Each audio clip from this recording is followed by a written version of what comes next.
निहाइलिज़्म एक ऐसी फ़िलोसफी है जो सारी चीज़ों को बेमतलब समझती है, और जो लोग निहाइलिज़्म को मानते हैं इन्हें निहाइलिस्ट कहा जाता है। अब निहाइलिस्ट किसी भी चीज़ को नहीं मानते, ना ही इल्म को, ना ही अमाल को, ना ही नेकी बदी को, ना ही मौत को, और ना ही मौत के बाद की ज़िंदगी को, ना ही खुदा को, और ना ही अपने आप को। उनके हिसाब से सारी चीज़ें बेमतलब और बेमायनी हैं, और किसी भी चीज़ का कोई वजूद ही नहीं है। आपको सुनकर ऐसा लग रहा होगा कि ये तो बहुत ही बेवकूफ़ाना फ़िलोसफी है, लेकिन आप इसके वजूद को आसानी से रिजेक्ट नहीं कर सकते। सबकी तरह मुझे भी लगता था कि मेरी सोच और जहानत बहुत गहरी है, लेकिन क्या वाकई में कुछ ऐसा है?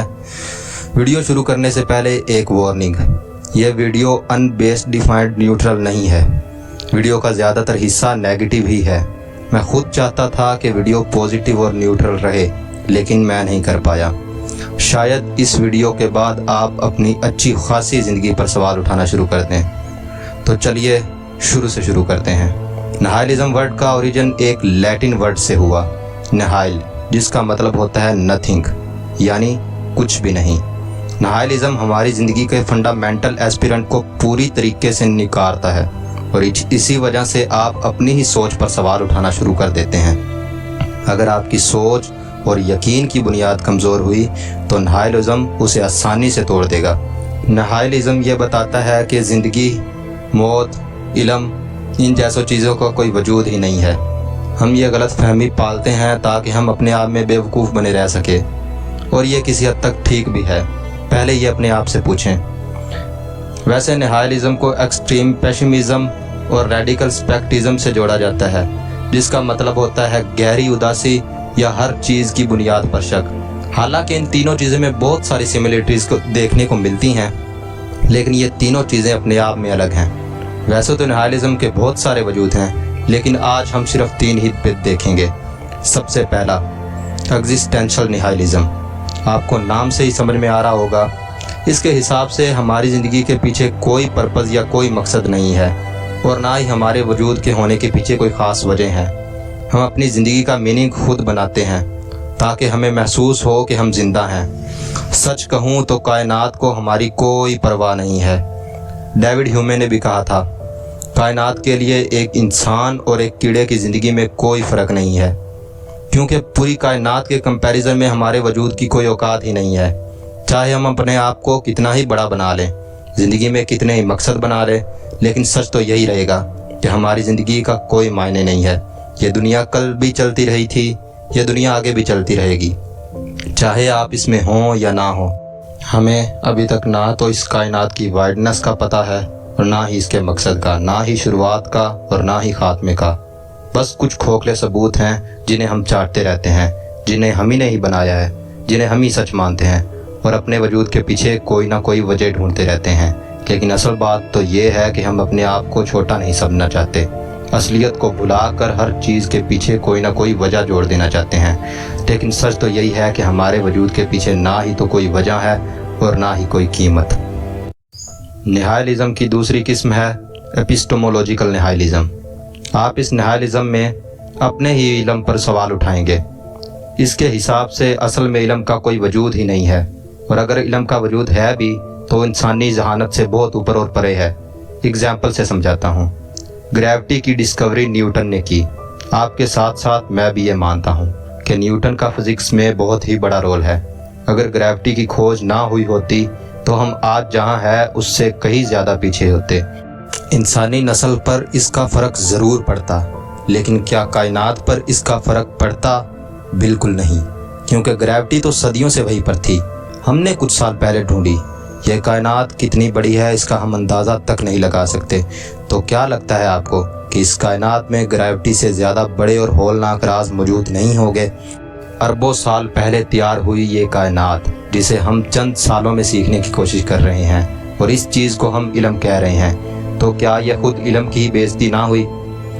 अकॉर्डिंग टू गूगल, दुनिया का ओल्डेस्ट रिलीजन हिंदुइज़्म है, जो कि 45,000 साल पहले इस दुनिया में आया, और एक अंदाजे के मुताबिक हमारी कायनात को बने हुए 2370 करोड़ साल हो गए हैं। नंबर्स में डिफरेंट कुछ ऐसा दिखता होगा। اب آپ سوچ رہے ہوں گے کہ میں ریلیجن کے بارے میں کیوں بتا رہا ہوں. میں بتا رہا ہوں کیونکہ ہمارے ریلیجن سے ہی ہمیں خدا ملا ہے، یا پھر خدا سے ریلیجن، جو بھی سمجھیں. خدا کے وجود کی حقیقت بھی ابھی انہی اسپیکچرز میں ہی ہے. اور کیا آپ جانتے ہیں کہ یہ اسپیکچرز کس نے بنائے ہیں؟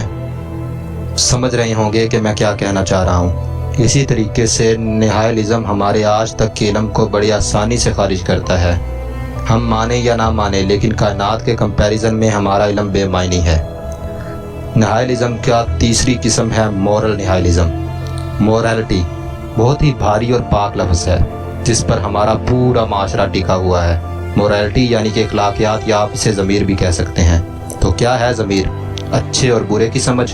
تو کیا ہے اچھا اور برا؟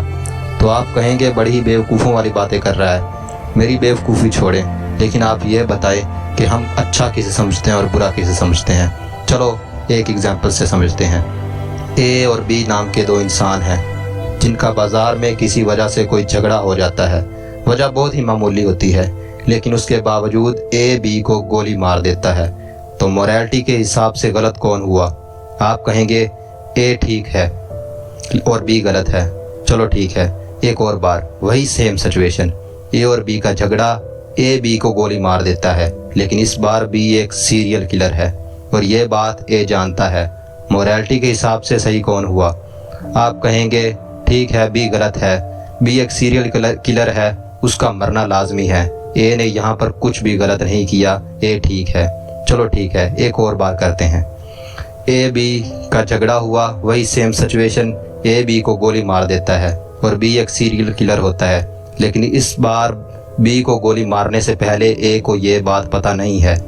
اے کو بالکل اس بات کی خبر نہیں ہے کہ بی ایک سیریل کلر ہے، لیکن پھر بھی وہ اسے مار دیتا ہے. ان تینوں ایگزامپل سے آپ کو یہ تو پتہ چل ہی گیا ہوگا کہ مورالٹی ایبسلیوٹ نہیں ہے، یعنی کہ ٹھوس نہیں ہے. اس کے بجائے مورالٹی سچویشنل اور سرکمسٹیشنل ہے اور اپرچونٹیز کے حساب سے بدلتی رہتی ہے. اسی وجہ سے مورالٹی ایک ایسی فنٹیسی بن جاتی ہے جسے ہم صرف اپنی مینٹلٹی کو جسٹیفائی کرتے ہیں. بس اسی وجہ سے مورل نہائلزم کہتا ہے کہ مورالٹی تو بس انسانی دماغ کی ایک سوچ ہے جس سے اپنے آپ کو وہ صحیح ثابت کرنا چاہتا ہے. وہ اپنے آپ کو دوسروں انسانوں سے اونچا سمجھنا چاہتا ہے. اسی وجہ سے اصلی مورالٹی کا کوئی وجود ہی نہیں ہے.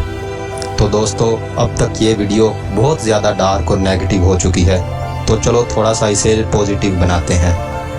نہائلزم کی تیسری قسم ہے آپٹیمسٹک نہائلزم. نہائلزم کا یہ اکلوتا پوزیٹیو حصہ ہے. اس کے حساب سے اگر ساری چیزیں بے مقصد ہیں تو آپ کا کسی چیز پر کوئی فرق نہیں پڑنے والا. آپ کی بے وقوفیاں، آپ کی غلطیاں، آپ کی بے عزتی، آپ کی ناکامی، یہ سب اسلیس ہے. تو پرواہ کس چیز کی؟ کسی کی بھی نہیں. آپ اپنی زندگی اپنے طریقے سے جی سکتے ہیں، نہ ہی کسی کا دباؤ، نہ ہی کسی کا ڈر، نہ ہی کسی کی پرواہ، نہ ہی بیتے کل کا ذکر اور نہ ہی آنے والے کل کی فکر، نہ ہی کوئی مقصد اور نہ ہی کوئی منزل. آپ جی رہے ہیں کیونکہ آپ جینا چاہتے ہیں. اور اگر کسی چیز سے فرق ہی نہیں پڑنے والا تو کیوں نہ ہم اپنے من مطابق جئیں. لیکن ہمیں اس بات کو ماننا ہوگا کہ ہم اسپیشل نہیں ہیں. You are not special. اور اس سے بھی برا، یو آر ورتھ لیس. یہ کوئی بھی انسان مان ہی نہیں سکتا. اسی وجہ سے ہم نہائلزم کو اسٹرانگلی اپوز کرتے ہیں.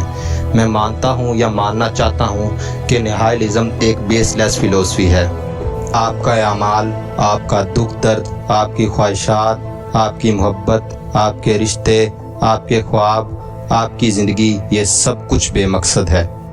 ذرا سوچئے، آپ اپنی پوری زندگی کسی چیز کے، کسی مقصد کے یا کسی منزل کے پیچھے لگا دیتے ہیں اور آپ کو آخر میں پتہ لگتا ہے کہ اس کا تو کوئی مطلب ہی نہیں ہے. سوچئے کیا ہو اگر آپ کی زندگی آپ کا سب سے بڑا کھوکھلا احساس ہو.